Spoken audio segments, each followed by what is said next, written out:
Avez-vous déjà eu l'impression que la procrastination vous empêche d'avancer? Que chaque défi, chaque tâche à accomplir, vous semble plus grand que vous? Vous n'êtes pas seul. Beaucoup d'entre nous se retrouvent à lutter contre l'inertie ou à perdre leur discipline en cours de route. Mais que diriez-vous de trouver des solutions éprouvées, des principes qui ne sont pas seulement théoriques, mais pratiques et puissants?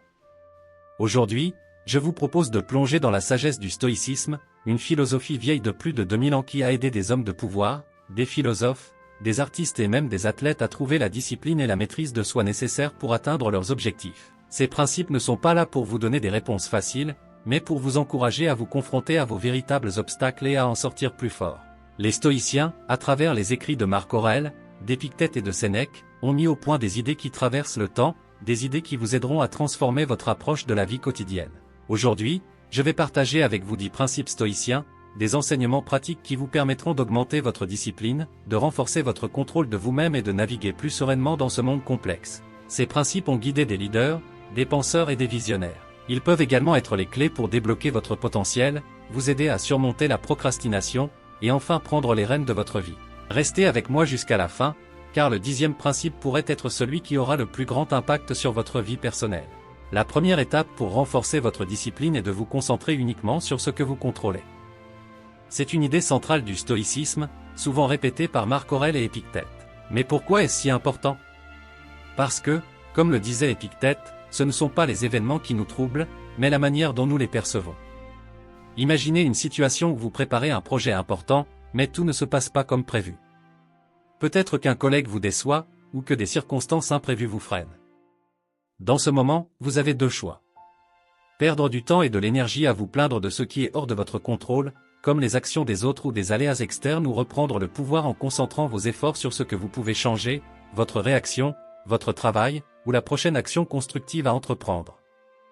Marc Aurèle écrivait « Tu as pouvoir sur ton esprit, pas sur les événements extérieurs. Réalise cela, et tu trouveras la force. » Ce principe vous libère de l'angoisse et vous recentre sur l'essentiel. Alors, comment intégrer cela dans votre quotidien?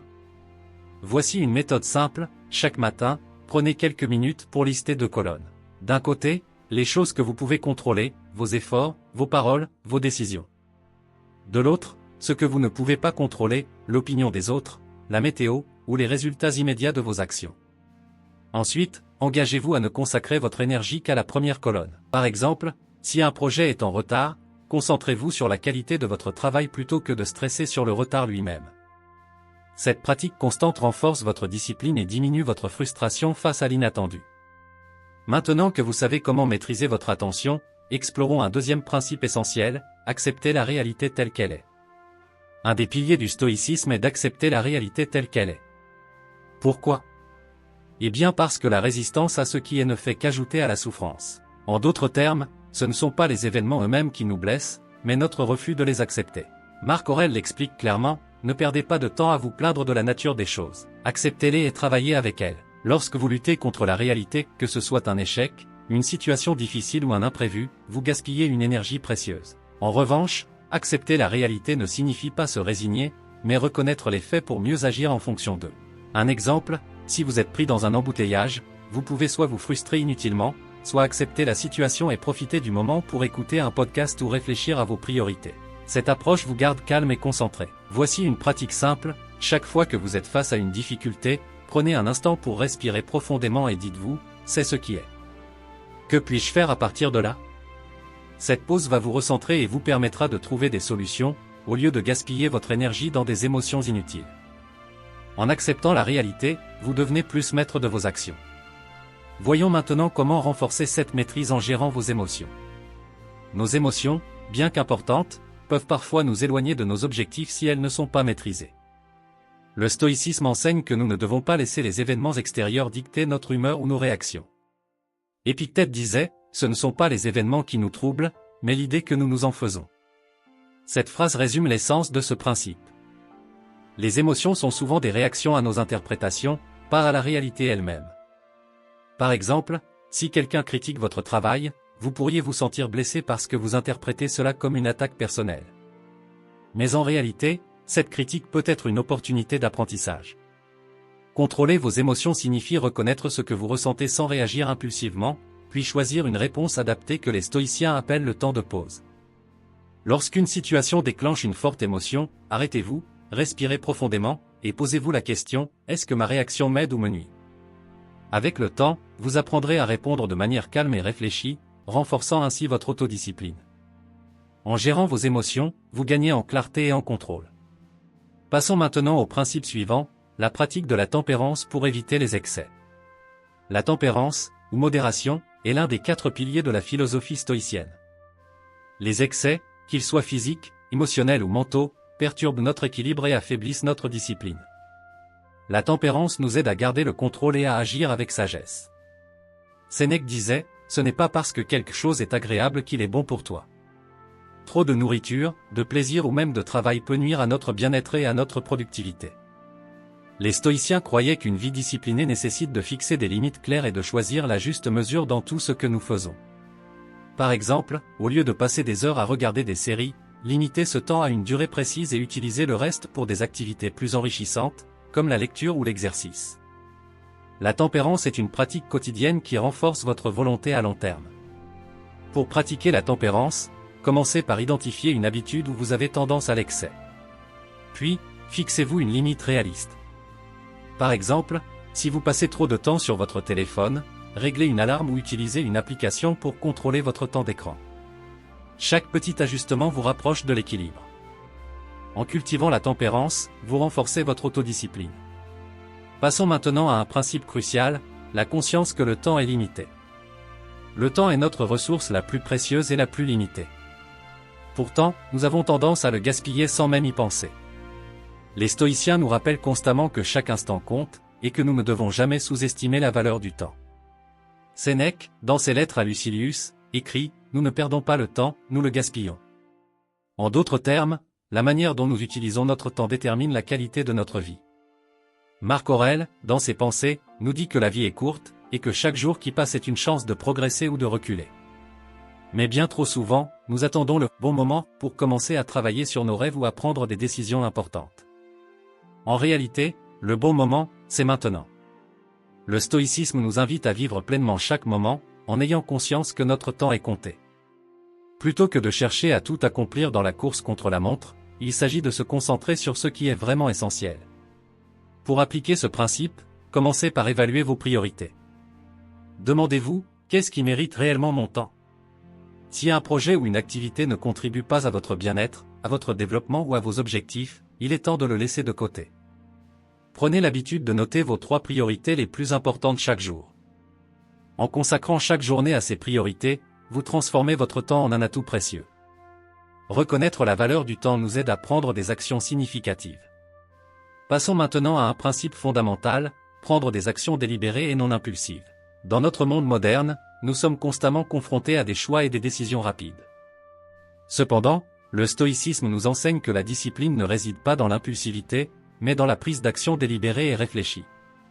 Épictète nous rappelle que nous ne sommes pas dérangés par les choses, mais par les opinions que nous en avons. Cela signifie que nos actions doivent découler de la réflexion et non de réactions immédiates.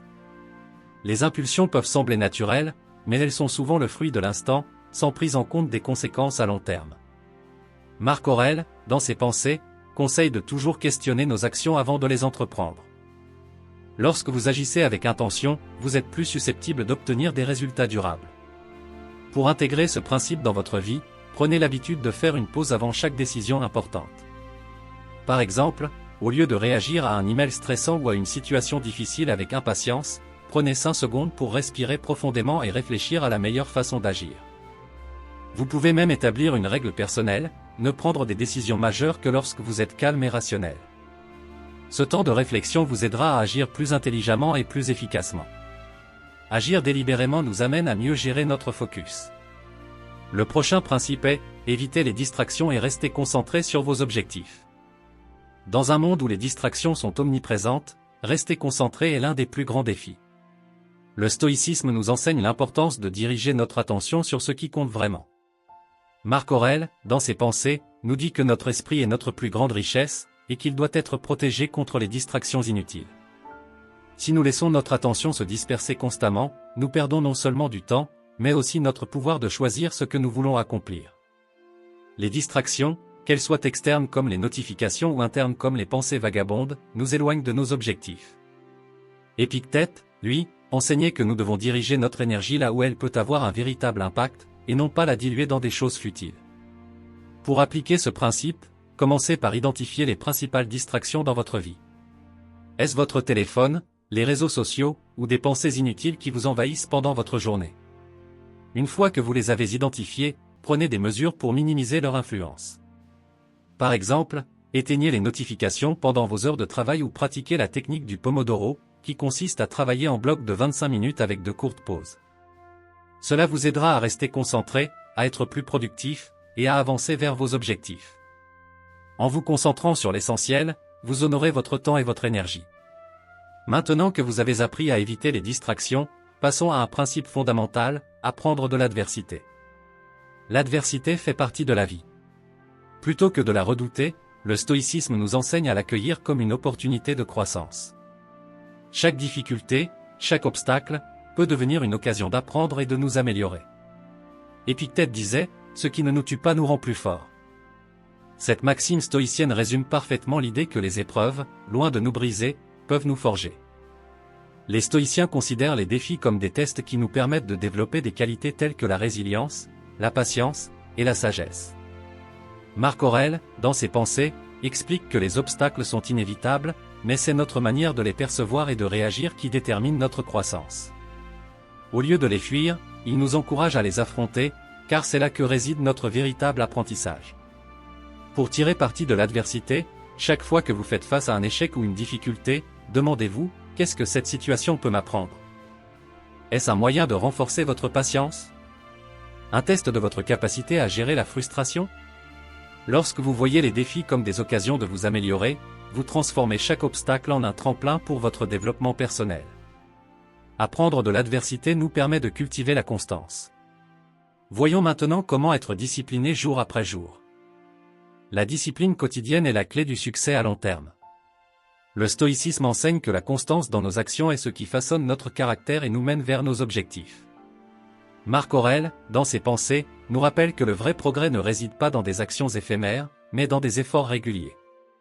La constance est ce qui permet de transformer des habitudes en accomplissements durables. C'est comme sculpter une statue, chaque coup de ciseau, bien que petit, rapproche l'artiste du résultat final. Dans la même optique, chaque action disciplinée, même modeste, renforce notre esprit et notre autodiscipline. Ce n'est pas un grand geste ponctuel qui compte, mais la somme de toutes ces petites actions quotidiennes. Pour cultiver la constance, commencez par établir une petite routine quotidienne que vous pouvez maintenir sans faille. Que ce soit une heure de lecture, 30 minutes d'exercice ou même simplement méditer chaque matin, la clé est de le faire tous les jours. Vous allez découvrir que, à force de répétition, ces petites actions deviennent une seconde nature et forment un chemin vers vos plus grands objectifs. La constance nous aide à avancer jour après jour, mais il est également essentiel de rester humble et reconnaissant. C'est ce que nous verrons dans le principe suivant. Le stoïcisme nous enseigne que l'humilité et la gratitude sont des vertus essentielles pour une vie pleine de sens. Plutôt que de se concentrer sur ce que nous n'avons pas, nous devons apprendre à apprécier ce que nous avons déjà. Marc Aurèle, dans ses pensées, insiste sur l'importance de se rappeler que nous ne contrôlons pas tout, et que ce que nous avons, qu'il s'agisse de biens matériels, de relations ou de talents, est un cadeau. L'humilité nous aide à rester ancrés et à ne pas laisser l'ego diriger nos actions. Être reconnaissant ne signifie pas nier nos efforts, mais plutôt comprendre que nous ne sommes pas seuls dans nos succès. En tout, il y a des éléments que nous avons reçus, que ce soit sous forme de soutien ou d'opportunité. Pour cultiver l'humilité et la gratitude, commencez par tenir un journal de gratitude. Chaque jour, notez 3 choses pour lesquelles vous êtes reconnaissant. Cela vous aidera à prendre du recul et à voir que, même dans les moments difficiles, il y a toujours quelque chose à apprécier. En restant humble, vous développez un sentiment de contentement et vous êtes moins susceptible de chercher constamment plus. L'humilité et la gratitude renforcent votre esprit et vous aident à garder un équilibre dans un monde souvent trop axé sur l'acquisition et la comparaison. Vous venez de découvrir 10 principes stoïciens puissants pour renforcer votre discipline et transformer votre vie. Souvenez-vous, tout commence par de petites actions cohérentes, menées chaque jour avec intention. C'est dans la constance de ces gestes que réside la clé de votre évolution. Alors, lequel de ces principes allez-vous adopter dès aujourd'hui pour faire un pas vers la maîtrise de vous-même? Dites-le moi en commentaire, Et si vous avez trouvé cette vidéo inspirante, n'oubliez pas de liker, de vous abonner, et de la partager avec quelqu'un qui pourrait en bénéficier. Ensemble, nous pouvons progresser. Marc Aurèle disait, « La perfection morale consiste à vivre chaque jour comme si c'était le dernier, sans agitation, sans apathie, et sans prétention. » Adoptez cette sagesse, et transformez chaque jour en une occasion de grandir. À bientôt pour d'autres leçons.